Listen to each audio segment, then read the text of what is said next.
welcome to the webinar here. Really excited to have Scott back with us for another great webinar experience. If you have just joined, please don't forget to put in where you're coming from and your industry that you're in, whether it's skilled nursing, assisted living, etc.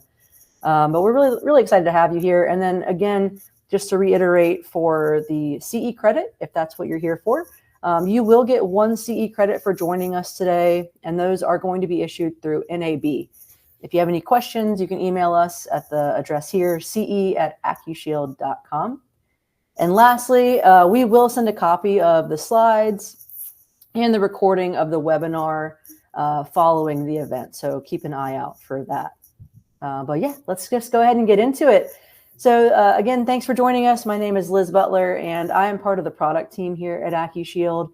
And if you aren't familiar with us, AccuShield provides senior living communities with a simple way to track everyone coming and going from your buildings through our digital visitor management platform. So features like resident satisfaction surveys, credential verification, evacuation management, and upcoming family and resident app enhancements provide the transparency and trust that your residents are looking for, which is the key topic today. So all of this helps staff spend less time on paperwork and more time on what matters, which is the resident experience. And communities that excel at resident experience are the ones that deliver exactly the things that Scott is going to unpack today. So as CEO of SWAS Consulting, Scott consults with leaders across 6 continents, including Silicon Valley startups, multi-generation family enterprises, Fortune 500 companies, skilled nursing and senior living communities. And Scott's webinar with us, the first one with AccuShield, he covered how to elevate first impressions and create lasting relationships. It was such a hit, we had to invite him back. So buckle up, enjoy the webinar, and Scott, I'll send it over to you. Thanks, Liz. And I will just say, they didn't ask me to say this, but part of why I love partnering with the AccuShield guys, not only are they cool people, but man, what I'm excited about is how to tactically do this stuff. What I'm not going to do today is hype you up and think like you should care about resident experience. Honestly, if you didn't care, you probably wouldn't have shown up to the webinar today, right? So, hey, surprise, you should care. What I want to talk about is tactics and tools. How do you actually do it? And again, this is part of what I love about AccuShield is they actually help you do it. And so for what it's worth, these are the kind of people, we're very selective on who we like to partner with. They actually have a tool that is premium quality, easy, effective, like, yeah, totally unasked for, but they're legit. Well, thank you, Scott. Appreciate that. Yeah, you guys rock. Okay, so as she mentioned, I have a lot of experience in healthcare, but also a bunch of other brands. And I'll give you a tiny bit of my story, which leads directly into the lessons I want to teach today. So if you haven't met me before, I've spent the last 20 some years, gosh, almost 25 years now, inside great companies with a really unique job and opportunity. I study how the best in the world actually operate from the inside. So what actually happened is I went to high school with the CEO of Chick-fil-A, got to meet him, his family, the whole process. Now I left and became a consultant, and then I was back in Atlanta visiting my buddies, and the Chick-fil-A guys were like, hey, why don't you come do some stuff for us? And long story short, my job, I ended up joining the Chick-fil-A headquarters, and my job was to study the great companies, how they operate, and bring those ideas back and build the systems. And some of those people I spent time with were actually in the healthcare space.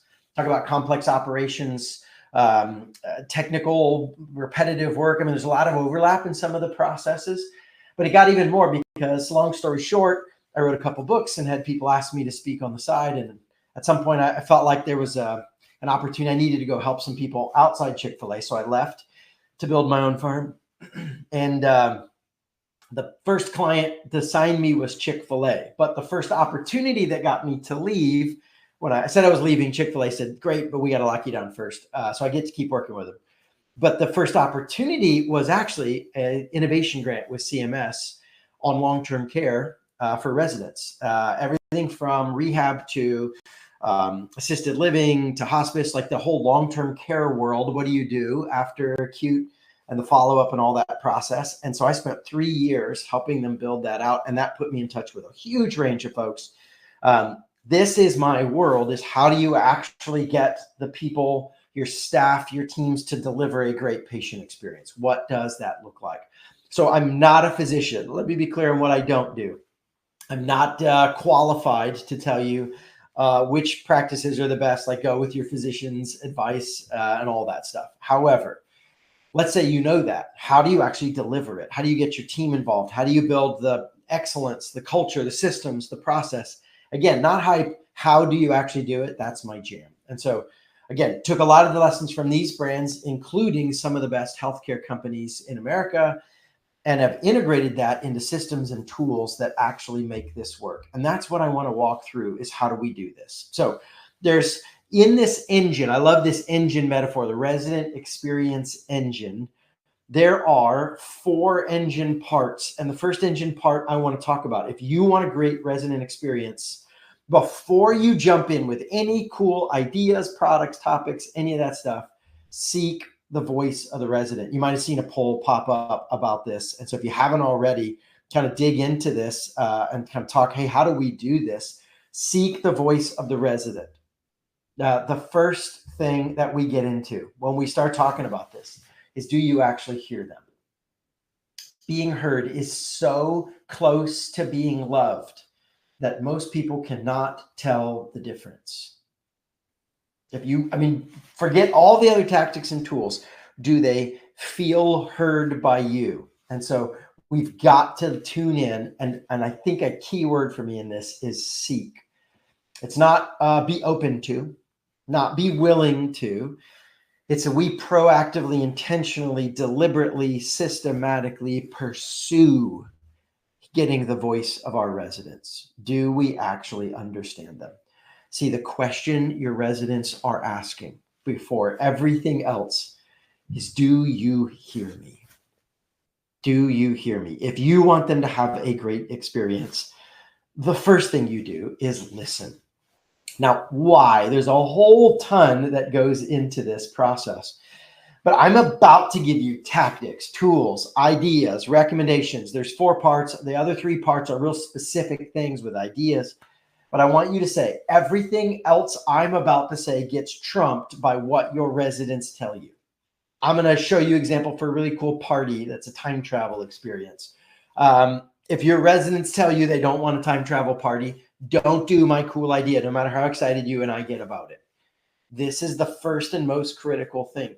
If you get this right, it kind of solves all the other things. And so my first critical challenge to you is how good and how frequent and how systematic is you're chasing down what I call the voice of the resident. And if it is, I am willing, I'm open, I care, I'm just going to tell you, it's not enough. Caring about the people you serve is not the same thing as seeking their voice and getting their input. If you really care, then you chase them down and you regularly ask them. So I'm a dad of teenagers, and I'll try not to rant too much about teenager life. Love them, but boy, it's a learning journey, as I'm sure many of you are going through or have been through. And man, one of the things I have learned is you can't just hope your teenagers will get around to talk. I love my teenagers and I want them to tell me about their day. And if you just wait for them to come to you, you're going to get a much lower level of communication than you did when they were younger. No, you have to seek them out and repeatedly tell me more. What is it? What happened? How'd it go? And then I'll tell you this. Here's the good news. I think teenagers, when they get sought out, they actually want to talk just as much as little kids. You just have to do more aggressive seeking. I think that principle applies to all of us as leaders, all of us who serve people. And by the way, I say leaders. I'm going to speak to you as leaders. That doesn't mean positionally you run your organization, though I know some of you do.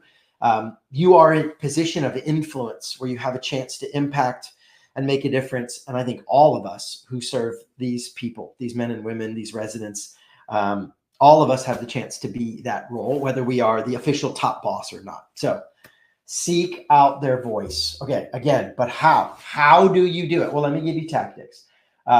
So we ask about their physical state. This might sound obvious, but that's the point. Don't assume the obvious. Let me be clear. You probably know more about their physical state than they do from the medical work that you're doing. Yes, I get it. You got your vitals. Still ask them.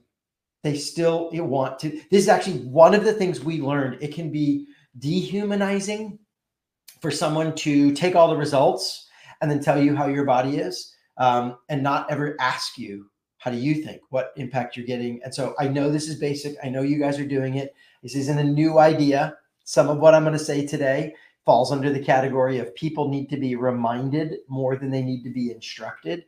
So let me just remind you, there is an honoring thing that comes when you ask them, how's your body doing? Tell me what you feel. I mean, I know I just got these results, but tell me what you feel. And then, yes, ask about their emotional state. Now, you don't have to say, how are your emotions today? These are all a variety of questions, right? There could be, hey, how's your body feeling? What's your energy level like? Any aches and pains? How's that going? I know we checked in on this last time. How the sores, whatever. Emotional state. Hey, what have you been thinking about lately? Hey, what's been on your mind? Hey, how you doing? Emotionally, what's your attitude been like? Hey, wonder how bedtime's you. I know that can be lonely. How bedtime's been. I mean, it can be really specific where you ask about their thoughts, feelings, attitudes. There's a lot of ways to do this. You don't just say, tell me about your emotional state, right? Have a conversation. Now, you can do this. Well, I'll give you a third bullet, and then I'll talk about methods. Give them input before making any changes. Now, here's what I mean by this. Let's say we're talking about process changes in the facility. We're going to change up our meal time or meal process, or even rearrange the room a little bit. We're going to swap out one of our techniques. Hey, there's a new, I'm going to make something random up, right? There's a new transfer technique, or there's a new method we're going to use to check in, or a new tool we got to do a test with. Just honor them by saying, hey, this is their home. We're going to move stuff around their house, so to speak, or they're a long-term guest for us, right? Well, then what do we do with this? We're going to ask them, hey, we got this new thing and this idea. Just, what do you think about this? Now, that doesn't mean you have to do what they say. They can say, I don't like the new lunch procedure. I want to eat, fries every day, which is bad for me or something. You're like, we're not doing fries. But giving them a chance to be heard matters. You don't have to do whatever they say. You do have to give them a chance to just to give their concept. They can say, I don't like it. We can say, hey, we heard that you don't like it. I'm sorry. We do have to do this, but I at least want you to be a part of it. You don't have to follow their advice. You don't have to put them in charge, but you do have to have a conversation. Just make them a part of the conversation. At least make them aware before it happens. Surprise changes are really disruptive to some people's emotional states. And this is human. This is not like weirdos residents. Like, there are some humans. I've got extended family members I'm thinking of. I won't call them out, that they know we've had this conversation. They do not like surprise changes at all. These are young adults. And so welcome to the human process, right? Okay. Now, how? This can be in person. Ask questions. That's a very warm, friendly way to do it. Here's the challenge. How are you capturing that input?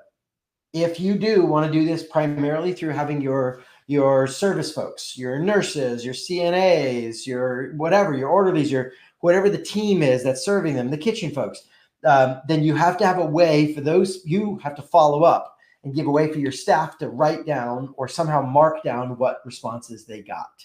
Either add it into the normal forms or create a new opportunity for them. This is the problem. It's warm and friendly, but then what you have is this very disjointed, isolated info where I know what she said to me, but nobody else knows. And that doesn't help us.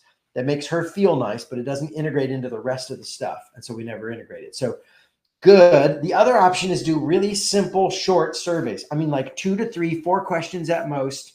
Hey, here's a little thing. You might want to put it on a piece of paper, check, or you can put it on a little device and they just tap, but give them a chance. Now, how to do that? You could either make it a part of the normal check in the room process. Hey, someone goes around, or hey, will you just pull this up and you're going to tap a couple questions. Tell me what you think.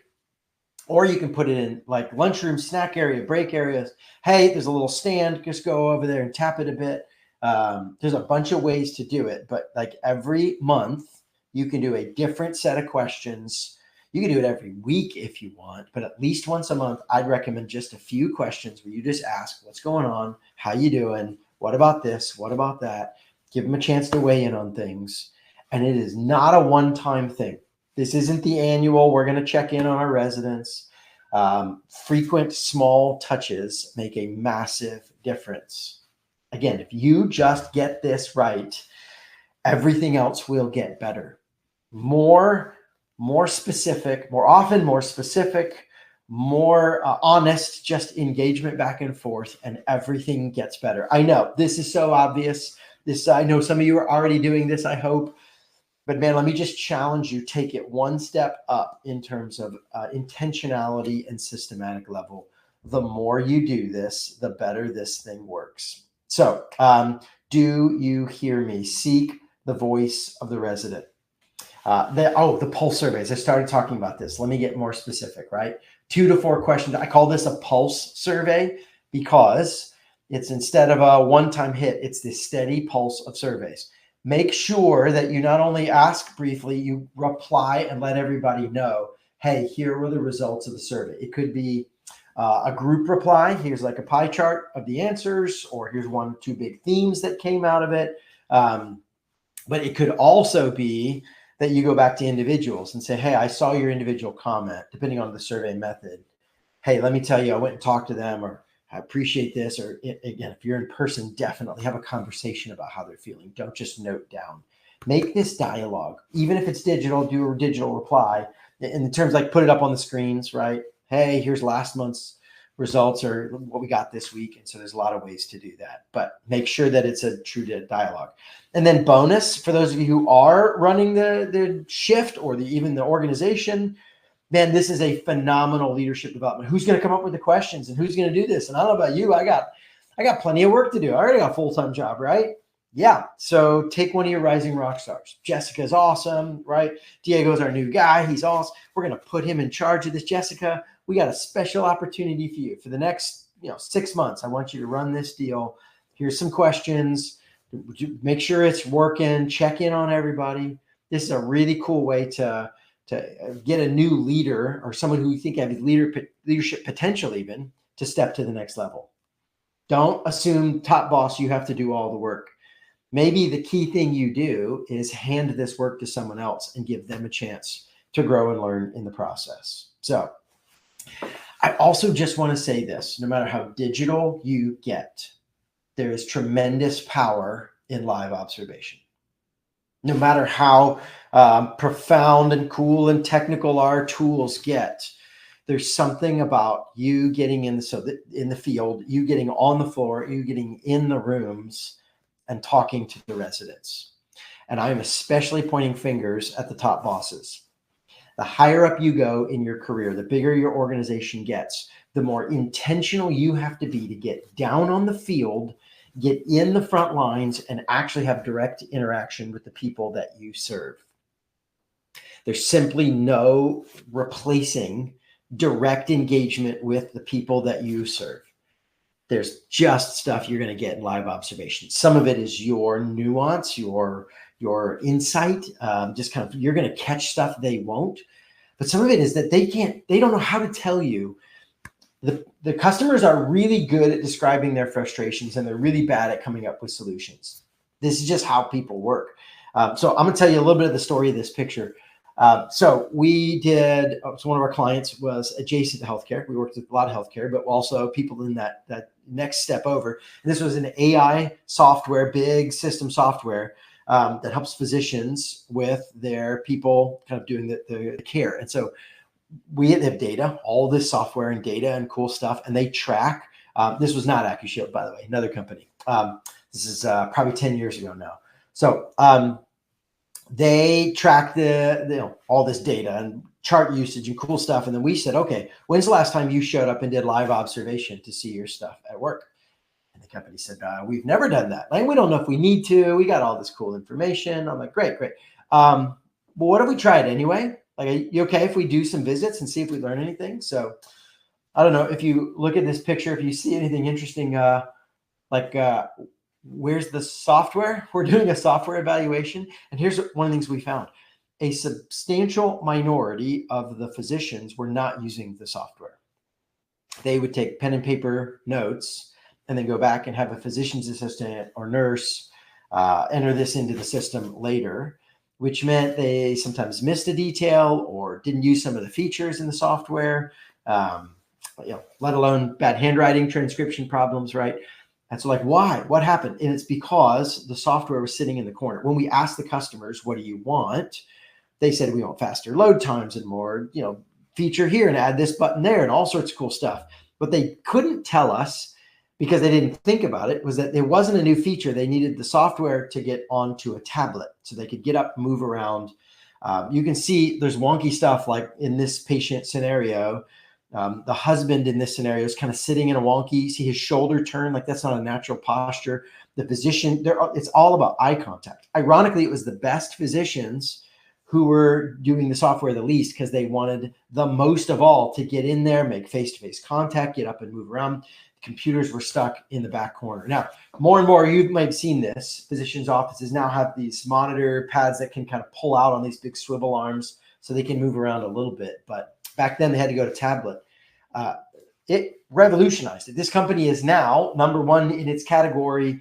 It's booming. It gets the highest rated, literally not just number one in volume, but also number one in customer experience, customer satisfaction scores, because they started saying, hey, we got to go where they're actually at and meet their real need, not just whatever they sort of think they're telling us. So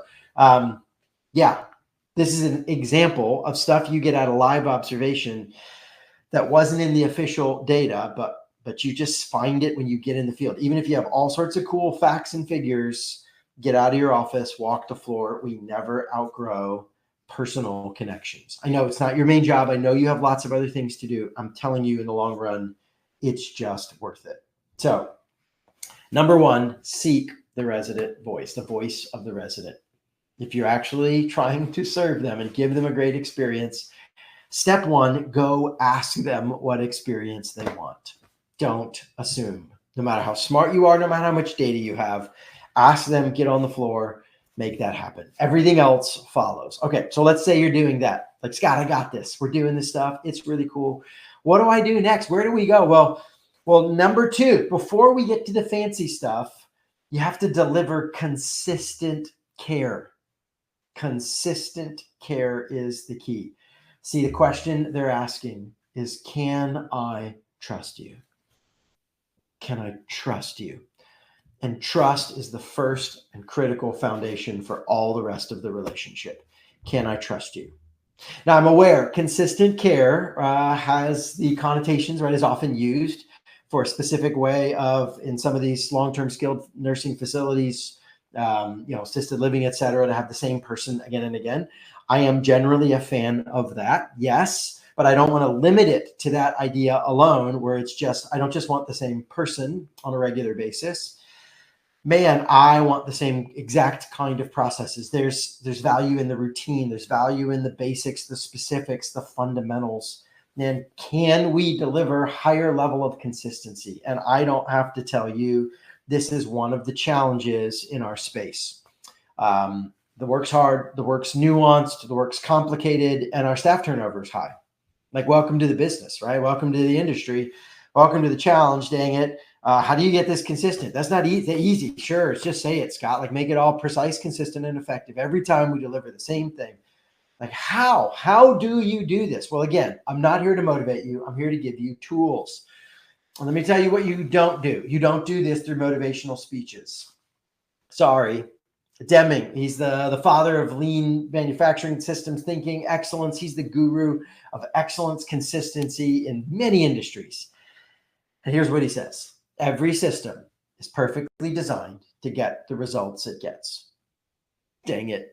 So if you have inconsistence in some part of your care for the residents, that's the system you built. You don't hype your way to this. What's that old leadership joke? The beatings will continue until morale improves, right? It doesn't work. You don't get there through whipping the troops up into a frenzy yet. Actually, that will work for about a month. They'll get excited. They'll get hyped up. Then they're just going to get tired and go back to the system you built. So if you want more consistent care, you have to build different systemic things. So let me give you some things to play with that substantially change the level of consistency in our fundamental excellence. How do we do it? Well, the first and most critical element in this whole thing is our hiring process. I get it. It's hard. It's hard to find quality people. Nursing shortages are getting more and more every year. I mean, I get it, which is why it makes it even more critical that we get the right people and we make sure we have people who actually want to be there. The quality of your staff, everything else is downstream of the quality of your staff. Everything is downstream of the quality of your staff. Get better staff. Now, how? Again, I don't just want to hype you up. How do you do it? Well, there are 3 things you should look for when you're doing this. Look for character, chemistry, and competence. And what we're looking for is the person who fits all 3 things that we want. And most hiring processes we see really just look at competence. Right? We want to see if they have the certifications, if they have job experience. Have they done this before? Yeah, you should look at that. That's one of the 3 things. Competence is critical, but you should also look at their character. And what do I mean by character? I don't just mean generically nice person. I mean, when I think about character, I'm thinking about what motivates them, what drives them, what gets them excited, what frustrates them. Who are they? What are their values? There's a certain amount of willingness to serve and actual care for other people. There's a passion for excellence. There's a self-initiation drive. Like, am I going to monitor myself and work? These are character qualities. It also can depend on the kind of role and the kind of organization and the pace and the type of work. I know we've got different types of organizations here. Some people thrive in more of the acute, intense situation where you do lots of variety of different folks. And some people know they thrive in the long routine where people are going to stay with us for a long time. Those are both wonderful human beings with different natural wirings. Do you know? Do you know the character qualities you're looking for that fit your organization, that fit that role? Do you have specific questions and things you do in the interview process to test for each of those character qualities? If not, you're going with your gut. And it's not going to be enough. I mean, it'll work sometimes, and sometimes it won't. Chemistry, similar. Now, for me, chemistry is like emotional intelligence. It's the ability to make human connections, to read the room, to listen, to build trust. I mean, come on, haven't you worked with her? There's nothing wrong with her work, but she just doesn't connect with any of the other folks. She doesn't build the relationship. She's not actively bad, but there's no real connection relationally. That has real operational problems. It's hard to jump in and just talk. You can't just have a meeting to talk about things. You kind of have to soften everything and have the meeting before the meeting or the meeting after the meeting, and the time and effort. Or like if I'm thinking about this, if I'm about to do dumb things and we don't have much of a relationship, what are the chances that you're going to say, hey, Scott, don't do that if we don't have any sort of chemistry? What are the chances that I would listen to you if you did have the courage to do that? Now, compare that to what if we really are connected? It's like, I trust you. I get you. We click. And now you're going to challenge me and give me ideas. Like, I'm actually going to process that. I'm not saying you have to be lifetime best friends with everybody. You can't hire them. What I am saying is there has to be real chemistry. Do you have tests to check in for that? This could be basic stuff, guys. Like, have lunch with them. Spend a little extra time chatting. See what they do for fun. I mean, again, they don't have to have your hobbies, but there have to be an ability for them to relax, ask questions back from you. Do you have a way to test for character, for chemistry, in addition to the normal competence tests you're doing? And I'm going to do an audacious challenge here. I want you to think of the last 5 employees that you've had some difficulties with, that haven't done well. You've had to challenge them, hold them accountable, maybe even ask them to leave. They caused you problems. Load up those last 5 in your head right now. Here's my audacious prediction. 4 out of those last 5 were not technical competence problems. They could do the job. It was character chemistry issues. Now, I don't know how many of you were that. You can drop into the chat if that was true for you. Yes. You know, how many out of 5? Like I said, put your number 4 out of 5 or 2 out of 5, 1 out of 5. This is my audacious prediction is we're going to average 4 out of 5. I'm curious if that'll be true. Now, why would that be my prediction? Because if your process doesn't include character and chemistry, then guess where most of your problems are going to pop up? The area you are not actually assessing, character or chemistry. You're not going to have competence problems because you're checking for those things. It's the stuff you're not checking for that's going to come now and cause you difficulty.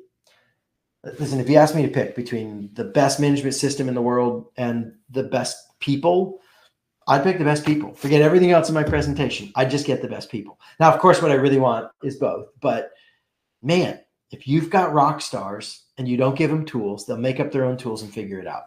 Or they'll go to some place that will, right? And if you have people who don't want to be there and don't connect and don't have any trust, I don't care how many cool tools you give them, you're going to fight them every day to make them do their job. Go upstream and just one by one put more time. Yes, this is more time, more effort, more energy into your hiring. That's the bad news. The good news is when you do that, everything else downstream gets better. You put less time managing misfit employees and inconsistent care. Everything gets better the more systematic and strategic you get in your hiring process. Hire with excellence. By the way, if you want a tool to help you hire frontline employees faster, better, smarter, we love this. Smarter Way to Hire, by the way, is not my title or hype for this slide. It's actually the name of this company. They're friends of mine, and I highly recommend them. I've used them with multiple other clients, including Chick-fil-A, Pepsi, and a bunch of other folks, and they've done a great job with frontline applications. You get a 30-day free trial if you use this QR code to set it up. By the way, you can either schedule something right now, or we are going to send you this deck and this recording, and so then you can go through this later and do it on your own. But man, you can get a set, and they set up a little deal, and then people are interested, do the QR code, and it's a text-based with videos. It's really cool. They can go through even 2 rounds of interviews back and forth, all automated with cool AI and videos from you, and get really fast cycles through quality people. And they use their own lingo for it, but they will help you put character and chemistry and competence tests in there. So if you want a tool, this is a group I recommend highly. They do a great job. So there's a tool for you. If you want more consistent care, hire with excellence. Put more work into your hiring process and everything else gets better. Okay, so let's say we've done that. Like Scott, I'm putting all that work, I'm doing the best I can. It doesn't solve everything. No, it doesn't. It's just one of the factors in your engine. Now, the other one is to create a scoreboard.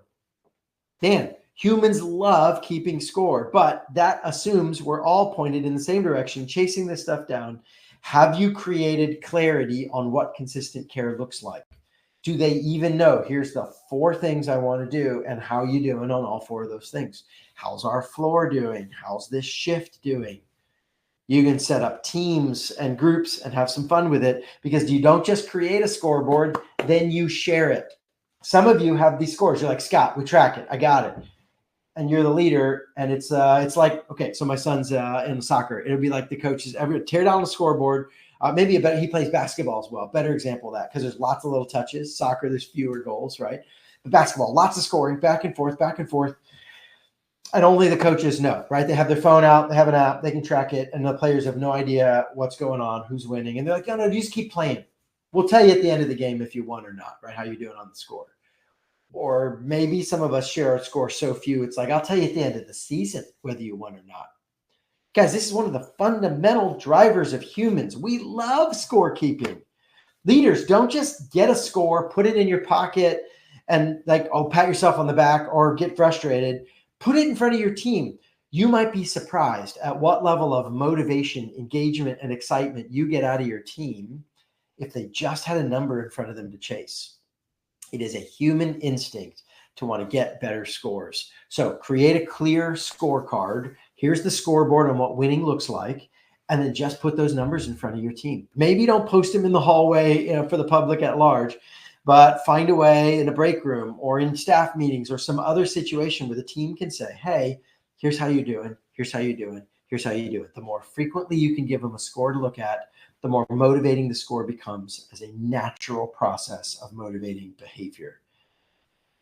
First, seek the voice of the resident. Second, provide consistent care, deliver consistent care, and then go beyond consistency. You really want to start making this next level.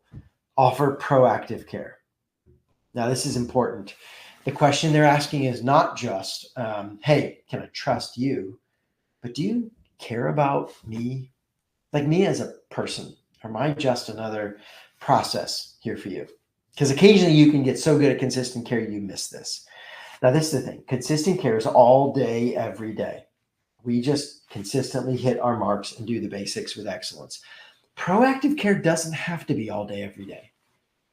In my experience, if they're with you full time, once or twice a week, once or twice a month even, you can do something here. It doesn't have to be all day, every day, all these constantly over the top little touches. Small touches send a big signal if they trust you. Now, if they don't trust you, sometimes people are overcompensating, trying to make up for the fact that the care is sloppy and inconsistent. Yeah, forget that. Get that right. And then little touches will make a massive difference. They want to know, do you actually see me and like me? So keys, be proactive, not just reactive. If they tell you there's something wrong or they ask a question and then you go respond graciously, that's good. I call that part of good, consistent care. When they ask questions, we respond well. If there's a problem, we fix it. Yeah, that's trust-based. This is key. You've got to show up when they didn't say anything. You got to ask and jump in when they didn't ask. You got to offer. You just have to be proactive and even maybe explicitly say, hey, I know you didn't say anything. I just want to come by and check on you. Or, hey, I just was thinking of you. How about this? Or I got this little something for you. We'll talk about kind of ways to do this in a second, but it's proactive and it's custom, not generic. So how do you actually do this, right? Well, the first thing is to use their name. Use their name as much as you can. You almost cannot overuse their name. I say almost because obviously you can go ridiculous. Be like, well, Scott, really great seeing you, Scott. Well, Scott, hope you, okay, you don't have to use it every single sentence or phrase. But you could use it 3 to 5 times in a 3 to 5 minute interaction. That wouldn't be a problem. Yeah, Scott, great to see you. Yeah, sure thing, Scott. Right, no big deal. Like, just throw my name in. And the sweetest sound in any language is the sound of a person's name. Everybody loves hearing their own name. Use their name. Put it on screens. Put it in your verbals. Put it on your surveys. Put it on their door. Put it on their food. Put it on their plate. Put it in their gift. Use their name, use their name, use their name, use their name, use their name. Guys, whatever you're doing, you probably can use their name more. People love the customized nature of seeing my name. This is me. So use their name. Where else could you possibly use their name? Monogram it on put their name on blankets. And it's their blanket versus a generic blanket. Costs a little bit extra money. It blows their mind. Use their name. Okay. So use their name, use their name, use your name. Handwrite their name on Starbucks. Put your name on the cup, right? You're not Starbucks, but why can't you get a Sharpie and write their name on cups? Use their name. Okay, so that's the first. Second is give them surprise gifts. Yeah, Coke. I'm seeing, by the way, I'm checking chat. So I just saw this pop up, Sam. The Coke campaign, put the name on cans. And then if Scott, what do you know? Scott cans taste better to me than not Scott cans. It's silly and it's real, and welcome to humanity. So, okay, give them surprise gifts is the key word. Surprise. Yeah, you're probably doing something for them on their birthday. Good job. Honestly, the random rose counts more than the expected bouquet here. Like, it's not like, so my wife and I are married 21 years now. I think I got that right. Yeah, when I give her flowers on our wedding anniversary, can we be honest? I don't actually earn a lot of points for those flowers. I mean, I guess I avoid losing points if I didn't forget, right? Really, though, that's an expected gift. And I got to go beyond flowers on an anniversary for that to mean anything to her. The random rose gets me much more value than the expected bouquet. It's not the size of the gift.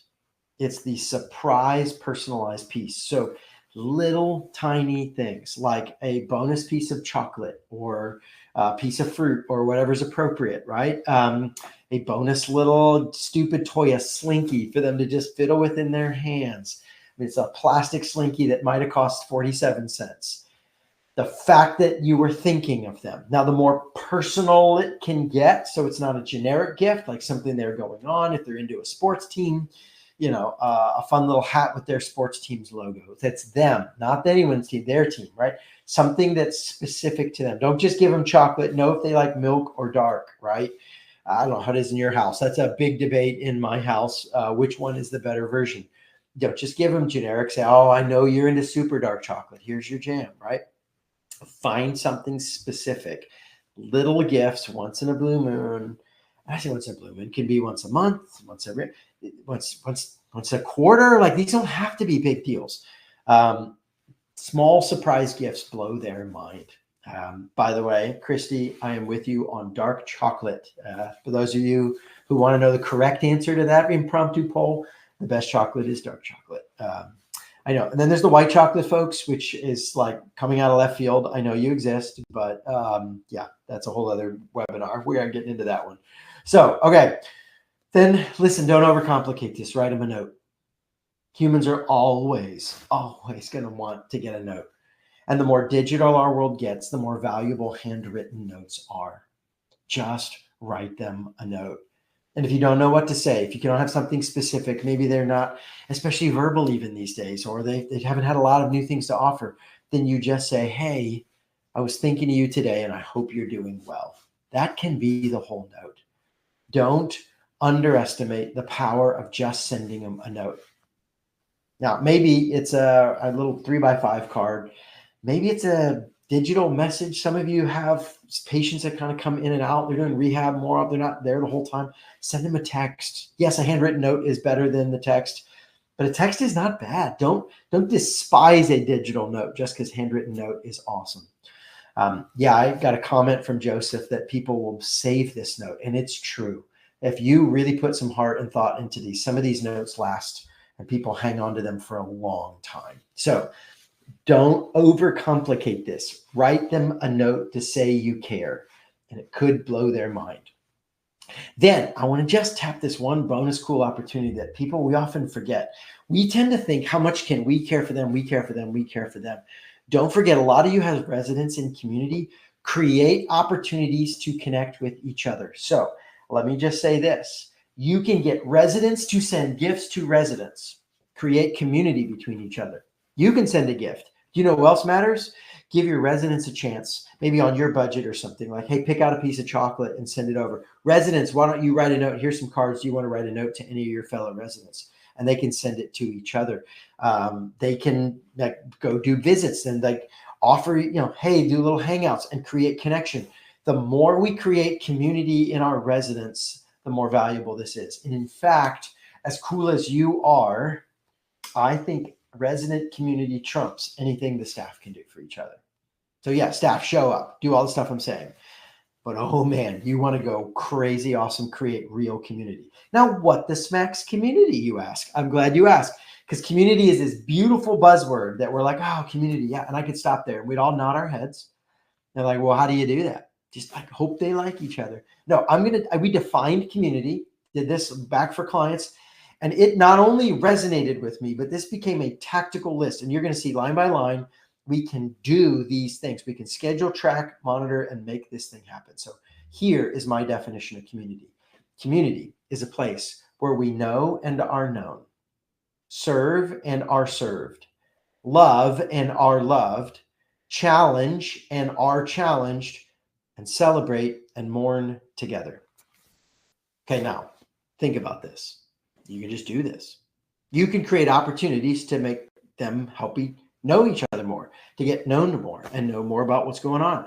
Tell each other stories and where they're from and about their kids and what careers did they have and what hobbies and who's sports fans. Silly things make a difference, guys. You run a little poll and say, hey, who's into what local teams, right? And you say, hey, we've got 2/3 people are for this team and 1/3 for this team, right? And we got a rivalry, and we got some weirdos who love, people from across the country, and and we half joke with our buddies. We're like, you like them? Just being aware who's fans of who. That's silly, and it matters, right? Who's a darker milk chocolate? And we run silly like, oh, you're into milk? What?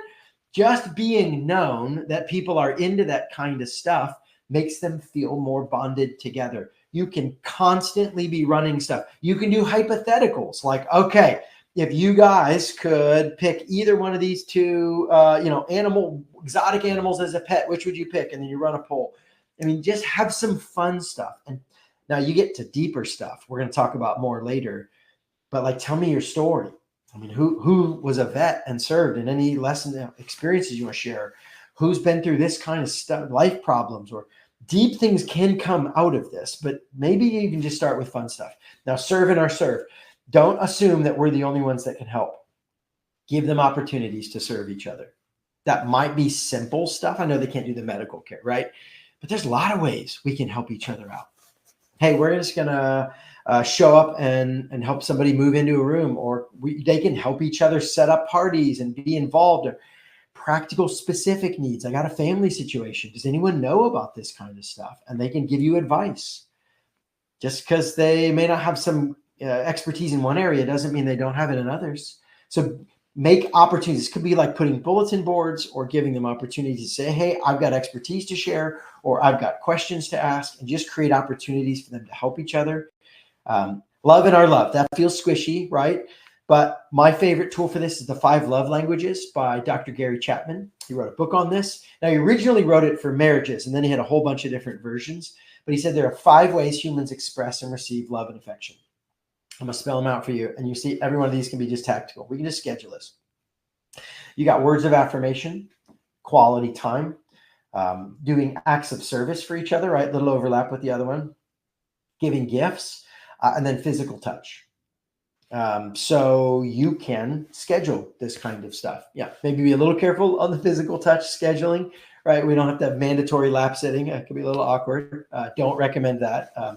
But you can do simple things like hugs and shoulder pats and things like that nature. Just simple handshakes. You guys know, appropriate little touch on the shoulder while you're talking to somebody. And again, voice of the resident. Some of your patients, residents are not good for them, or they personally, that's not their wiring, or they don't want it. Great. But some of them are huggers and touchers, and man, they would love it. The value of that simple little thing can make a huge difference, right? So you just schedule, but here's the key insight from this. Not everybody gives and receives with the same level of sensitivity. Some people have a natural love language in this metaphor, and it's the one that most speaks to them. And so, for example, words of affirmation is a big deal for me. And if you're not, then I might be giving you lots of great words, and you're like, yeah, but we haven't spent any quality time together, buddy. Like, yeah, show me the time. And I'm like, I keep telling them how much I like them. And they're like, I keep sitting around with them, but you don't give me words. And so we miss each other. So make sure you hit all the types of affection. Challenge and are challenged. Now, what you're seeing is this is leveling up in intensity. I don't dive into this one first, but you can give each other an opportunity if they build enough relationship where they really can offer kind of accountability to each other. That's where I would say the challenge is. Like, hey, especially rehab communities really hold each other, do this well. Hey, we're really pushing each other on this. But there's a variety of ways to do this. I'm just physical fitness. I'm going to get up and walk around. I'm going to work on my walking, and all the range of stuff. And it's an option. Don't require, don't go push them on. But if they want to, they can get to, hey, I got a partner. We're going to hold each other accountable. And then, of course, in community, we celebrate and mourn together. We show up when the moments happen, the good ones and the bad ones. We show up and we give each other a moment to connect, look each other in the eye, cry together, laugh together. Everything from silly stuff like our sports team wins to the passing of a resident. And we really don't skip those moments. We lean in.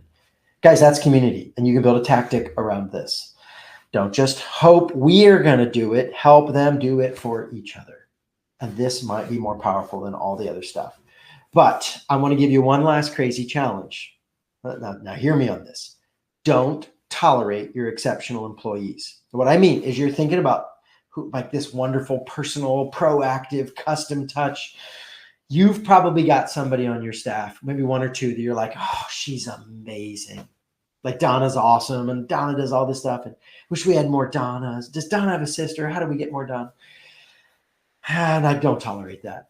Okay, I'm probably getting some really good facial expressions right now. Of course, I don't want Donna to be not awesome. Here's what I don't want you to tolerate. I don't want you to tolerate everyone else being not Donna. See, before you go off and try to come up with some crazy new system, maybe you just say, who's the best person we've got? What are they doing? It's not magic. What Donna's doing is not some sort of mysterious, crazy, like she's doing tactical behaviors. So go study what Donna is doing and then turn that into the standard for everybody. What I want you to stop tolerating is everyone else not doing it. There's probably Donna's like, oh, I always make this little thing for them. And I always make sure I just do a little pat on the back. And and Donna's got a little system that she works. Why don't you just make everyone act like the awesome people you already have? You may not have to come up with any new ideas. Maybe all you have to do is go shadow your excellent people and document that and say, guys, this is how we care for our team. This is how we show up for the people we serve. Don't tolerate some of your people being exceptional and some of your people being average. Make everyone be exceptional. So now we're about to wrap up. And the last piece is small and simple, but it is so powerful. If you want to create a great resident experience, honor their story. See, the question they're asking is, how do you make me feel about myself? Not how do I feel about you? How do you make me feel about myself? How do we honor their life and their story? And I'm generalizing, but one of the great tragedies of people as they get to the end of their life is they often find themselves asking, does anybody remember or notice the story I've been on? And their story can feel lost. And there are few things more dehumanizing or discouraging than to feel like nobody sees or notices or cares of the hard, crazy journey that I've been on. So 2 things to do this. Make them feel heard. Oh, and honor them. Oh, I have a typo. I'm going to apologize. This is all me, not actually. I just sent this in. But honor them in front of their peers is what I meant to say. Make them feel heard. Remember, people feeling heard is so close to feeling loved that people can't tell the difference. And you can honor them individually, but the highest form of honor is to be honored in front of your peers. So if you have done what we just talked about and you built community, then you honor your story in front of your community. It is one of the most affirming things. People can run months and years off of a good honoring moment in front of their peers and the folks they actually care about. Create an honoring moment. Now, what we often have to do is help them remember. The memories get buried and we've got to bring them back to life, shine a spotlight on them, and celebrate these moments. And there are 3 moments that always pop in people's brains. We're going to get into the neuroscience of memory here just for a second, right? These are the 3 moments that always stick: beginnings, endings, and catastrophes. If you don't know, like, what do I mean, honor their story? And like, I ask them, like, tell me, and they're like, I did the postal route. I just did it. They don't give you any details. Start talking about beginnings. How'd you get started? Like, where'd that begin? What was that like? What was the first days like? Oh, you're going to see people light up remembering, oh, what was it like back in the beginning? This could be the beginning of their career. Could be the beginning of a family for them. They got family stories. Hey, what were those early? When you first met your spouse, how'd you first meet? Which of you was the first one to like each other? Like, oh, who asked who out first, right? And who got interested? What was the first child like? What was it like being a first parent? When did you first come here? You can even come back to like, what was the first time you came to our facility? What did it look like even back then? And beginnings, light people's brains up. Endings are memorable, nostalgic moments. Do you remember when that ended? What was the last season of that? What was the last days of the job like? What was it like when your kids left the house? What was the last times? Think about the endings in their life. And then catastrophes. People can tell you where they were on 9/11. People can tell you where they were for other major events. Each generation has kind of their milestone moments. Like, where were you when that happened? There's a whole new story around the COVID. Where were you when the world started shutting down? What were you thinking about? What was that like? These crisis moments are stories. Collect these stories. And it can be a series of stories. It's not just one thing. Collect the stories. And I'm going to give you one of my favorite bonus stories. Do a time travel moment to their past. If you want to talk about honoring their story, More and more facilities have done this, where they actually pick a decade or a key moment. In this case, this is a group that did, this is a British group, and they, British nursing home area, like long-term skilled nursing. And they went back to the 1940s and the close of World War II. And where were you? And they had people dress up, their staff dressing up and inviting them in. And the room was decorated with posters of movies from then, and music was playing like the hit songs from that era.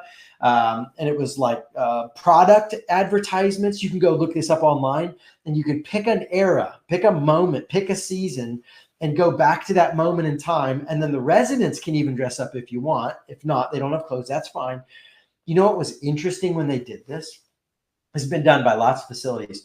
They saw the physical behavior of the residents, the posture, the energy, the verbal ability. Some of them had gotten less and less verbal, pop up. And it was like they all de-aged substantially. And the energy in the room lit up, and they went back in time. In essence, time traveled to an era and time and relived. And then they tell stories and remember when and where were you and what was it like. This probably can't be done weekly, right? It's a major event. But man, this is such a beautiful thing to do. And if you've not been part of one of these, then I highly recommend a time travel event, some part of your process for the facility. It's a really, really interesting experience. Guys, let me sum this up. If you want to create an amazing residence experience, it's not magic, it's not luck, it's not just I hope you care more. There are 4 simple things, 4 tactical categories. Seek out the voice of the resident on a regular basis. Lots of little touches. Go ask, ask, ask, ask. Show up with consistency on just a few fundamentals and get really good. So they say, man, I trust you. And then do little proactive touches. And then ultimately honor their story. Create moments where they feel like, man, I remember my life, the good and the bad. And somebody notices and somebody sees me. If you do this, we will create people whose lives flourish. And oh, by the way, here's this isn't the point of today, but I can't resist saying, when they feel cared for, connected, and honored, interestingly, there's incredibly high correlation with better physical outcomes as well. None of what I talked about today were on the medical side of the house explicitly, but indirectly, there are really interesting medical benefits to just honoring them as human beings, creating this kind of voice and community and trust and care and honor. What do you know? It turns out that when we honor people as humans and create a great experience, we also get better physical reactions in our bodies. We are an integrated whole, and you work with one, you get the benefits of the other as well. So thanks for what you're doing. What we're going to do is I'm going to hang out here for just another minute. We're going to be sending you this deck. If you want, I've got a book that talks about lots more tactics like this. You can use this code to go to Amazon and order a copy of your book, including an audiobook that I read it myself. It's the same kind of ideas. It got a little more variety of industry, not just healthcare. So, you know, it's not only, but it does include that, plus a lot more tactics like these kind of stories. If this is the kind of stuff you want, this is what my team and I specialize in doing. And of course, if you want to contact me, we're going to send you a follow-up with a copy of this deck with the QR codes. My information here will also be included, so you can reach out if you want us to help you design your systems, train your teams, figuring that stuff out. Or if you just want to work with AccuShield as well. Like, again, this is one of the tools we recommend and partner with. Recommend these guys. If we can help you guys do this, this is a way we build better organizations that build better lives. Thanks for what you guys are doing. Your work matters. Thanks, everybody. We are officially done.